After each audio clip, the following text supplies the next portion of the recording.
بسم الله. الزمالك النهارده تلقى هزيمة من بتروجيت في كاس رابطة أو كاس عاصمة مصر، وده تاني ماتش في البطولة. الماتش الأولاني اتعادلنا مع الجونة 1-1، وكان الجونة برضو تقدم. النهارده بتروجيت تقدم، ثم احنا تعادلنا، ثم بتروجيت كسب في آخر الماتش.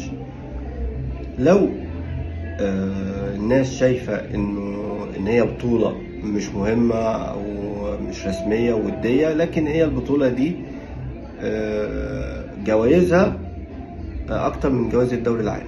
لكن أنا معاك، مع إن البطولة دي مؤهلة لبطولة السوبر المصري، أنا معاك. لكن لو أنت شايفها إن هي بطولة مش مهمة، ما كنتش من الأول تشارك باللعيبة المفروض يعني الأساسية بتاعتك، كنت لعبت بتيم الناشئين او الفريق اللي هو 2005. سيبك من كل ده، طبعا كلنا شايفين يعني العك. الزمالك يا جماعه مضغوط الماتش كله، وكان مضغوط في ماتش الجونه. لكن الزمالك دلوقتي يا جماعه هو اللي بيلعب على الهجمه المرتده. لا، بسيرو في حاجه غلط، في حاجه غلط واضح جدا انه في حاجه غلط. انا مش هتكلم في طريقه لعب والتشكيل والكلام ده، لكن هي الفكره مش راس لعيبه، مفيش اي حاجه في الملعب، مفيش حاجه بتقول انه في مدرب شغال. الزمالك مع باسيلو لعب 9 ماتشات، كسب في 4 وتعادل في 4، واتغلب في ماتش النهارده. الاربعه اللي كسبهم منهم ماتش الاهلي اللي هو احنا ما لعبناهوش.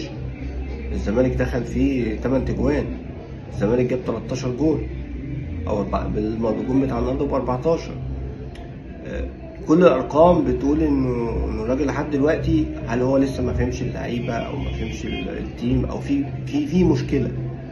نتائج سيئه جدا، نتائج وحشه. طريقه اللعب او شكل الزمالك، ماليش دعوه بطريقه اللعب، شكل الزمالك سيء. يعني حتى في الماتشات اللي بتكسبها الزمالك مش حلو، الزمالك شكله مش حلو. رغم ان انت المفروض يعني انا مش هقول دعمت، لانه في الاخر التدعيمات مش هي التدعيمات اللي تشيل الزمالك، لكن في الاخر هو انت الراجل بيلعب بالتدعيمات الجديده. يعني النهارده صلاح مصدق واحمد حسام ومحمود جهاد بيلعبوا يعني الوحيد اللي ما بيلعبش احمد الجفاري.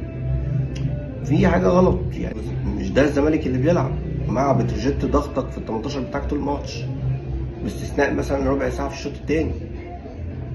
كل هجمه لبتروجيت ممكن تيجي جون. يعني الماتش خلص 2-1، كان ممكن تتغلب اكتر. ده احنا الزمالك ماتش الجونه نفس القصه. كل الماتشات اللي بتلعبها بتبقى كده، يعني باستثناء ماتش انبي وماتش الاهلي اللي هو اتعادلنا فيه. يعني كل الماتشات انت لا، انت سيء، انت وحش. فطبعا احنا داخلين كمان على مرحله انه في لعيبه ممكن تمشي من التيم. يعني مش المفروض احنا شغالين في مرحله ان في لعيبه هتيجي وتسند، لا، احنا دلوقتي في مرحله انه في لعيبه هتمشي. الواحد زعلان وحزين جدا والله على الاحوال اللي بتحصل في الزمالك، او الطريقه اللي بتحصل في الزمالك. يا جماعه الزمالك هو من اهم الانديه في الشرق الاوسط وافريقيا. يا جماعه عيب وحرام اللي بيحصل في الزمالك في الفتره دي.